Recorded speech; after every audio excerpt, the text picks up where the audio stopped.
यानी कि विवेक जी की पत्नी के द्वारा, कि वो माता सीता कहते हैं कि आप तो एक रत्न हैं। ये रत्न की क्या व्याख्या की है उन्होंने, इसके विषय में थोड़ा। बहुत सुंदर।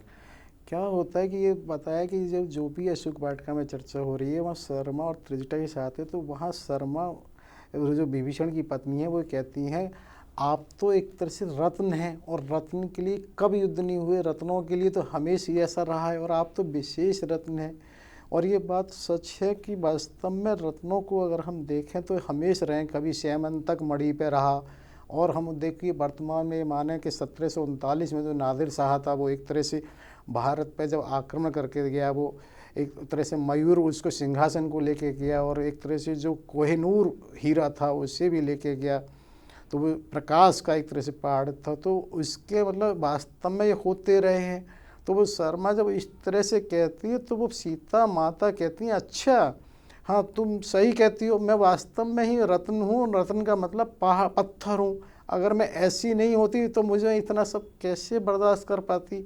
तो यहाँ वो इसको, और लेकिन एक चीज़ यहाँ बहुत महत्वपूर्ण है कि जो इन्होंने कहा है कि रत्न की बात को हम ये देखते हैं कि जो रत्न हैं, आपने भी सुना नील है, मूंगा है, अलग अलग प्रकार के रत्न बताए जाते हैं ज्योतिषियों के द्वारा, ज्योतिषियों के द्वारा, और उनको धारण किया जाता है और उनका प्रभाव भी आता है।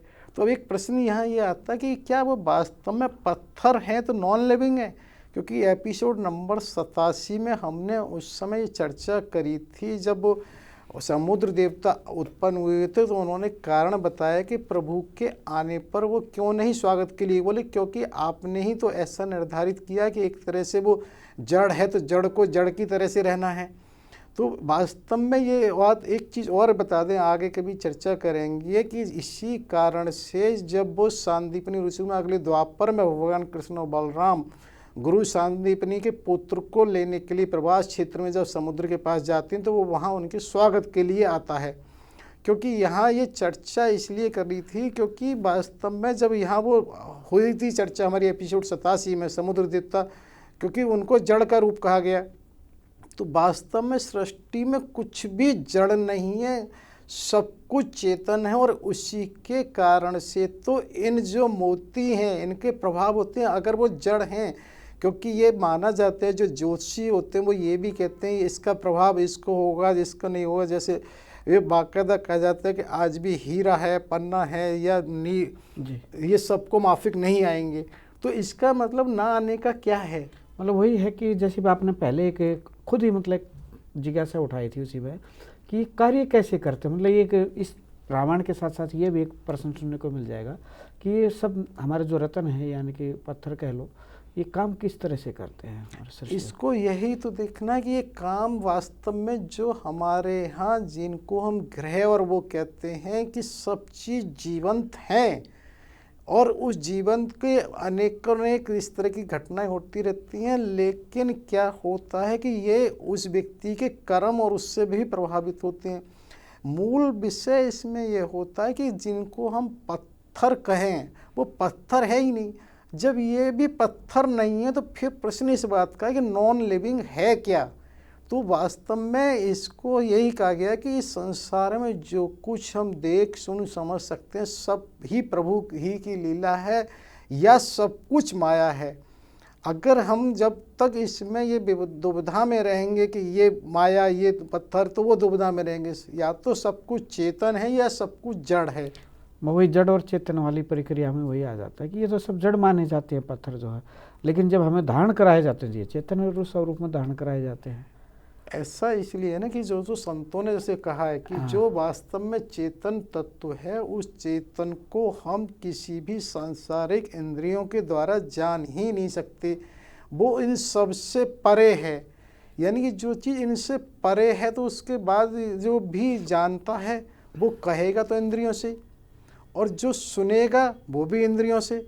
तो फिर ये चीज़ें तो यहाँ की वो हो गई, या तो हमें दो ही चीज़ों को सिर्फ हो सकता है कि भाई सबको हम जड़ माने या सबको चेतन, क्योंकि ये अक्सर करके होता है कि हम जीवन में भी कहीं किसी मार्ग पर क्यों नहीं पहुँच पाते हैं कि हम 2 कदम दाएं चलेंगे 1 कदम बाएं चलेंगे फिर 2 कदम दाएं, तो कहीं नहीं हो। अगर हम इस चक्र में एक ही उस पर चलते रहें तो कहीं ना कहीं मंजिल मिलेगी। और इसे भी रावणोपदेश में हम फिर बताएंगे, वहाँ पर जब वो आता है कि रावण ये कहता है कि सबका लक्ष्य एक होता है लेकिन मार्ग भिन्न भिन्न होते हैं। तो उसी तरीके से ये होता है कि हमको किसी भी एक ही दिशा में चलते रहना चाहिए। हो सकता है मेरा तरह गलत हो या जिज्ञासा गलत हो।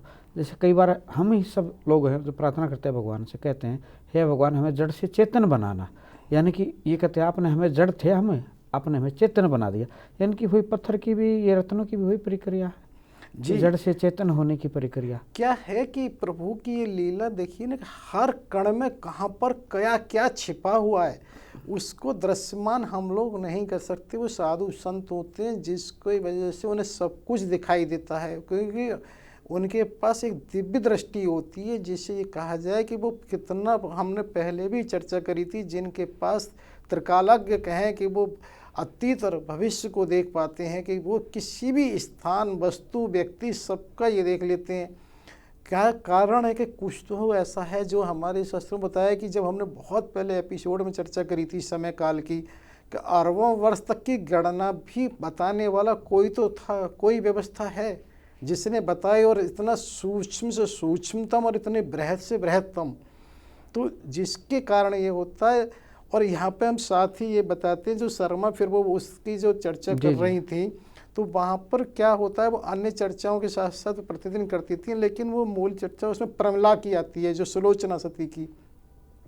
तो उस दिन जब उसकी चर्चा करती हैं तो निश्चित रूप से भाई सुलोचना सती थी, उनकी बहुत सारा व्यक्तित्व तो ऐसा था जिसकी वजह से सबको प्रभावित करती थी। तो वो वहाँ उसको भी, शर्मा को भी, उसने कहा कि एक तरह से उन्हें पूरा वही दर्जा देती थी, वो मान सम्मान का।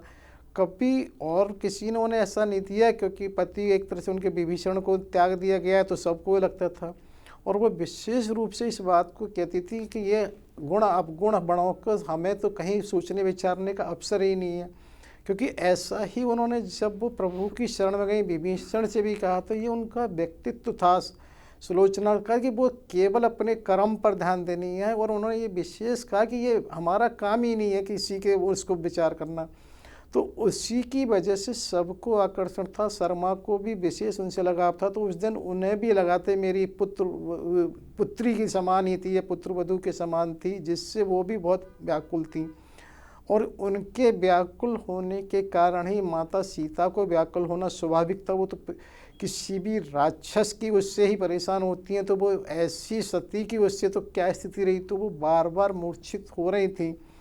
तब उस दिन त्रजटा ने उनको, शर्मा को डांटा था कि नहीं, तुम्हें पहले से ये पता तो है कि अपने उत्साह वर्धक में तुम ऐसा करते हो कि माता इस सबको बर्दाश्त नहीं करेंगी, तुम्हें नहीं ऐसा कहना था, तुम आज चले जाओ। तो वो एक तरह से कहती हैं। और वो अन्य प्रसंगों में भी ऐसा आता है, जब वो आती थी तो उनको त्रजटा ने सावधान किया है। क्योंकि एक प्रसंग में और आता है कि वो महापाशव के जिस दिन वध हुआ था, उस दिन भी वो आती हैं, तो त्रजटा पहले से ही उनको रोकती हैं कि तुम भविष्य में साम्राज्ञी बनने वाली हो, और तुम्हें ये सब अंदाज़ा होना चाहिए कि हमें क्या, तुम केवल उत्साह में, क्योंकि तुम तो केवल इस वजह से इसको हो रही भाई इनको कि भाई ये सब देखो अच्छा हो रहा है, लेकिन तुम्हें ये ध्यान नहीं है ये सभी की उससे कितनी प्रभावित हो जाती हैं, क्योंकि वो बार बार उसी चीज़ को रहती हैं, अरे उसका ऐसा हो गया, मेरे कारण से हो गया।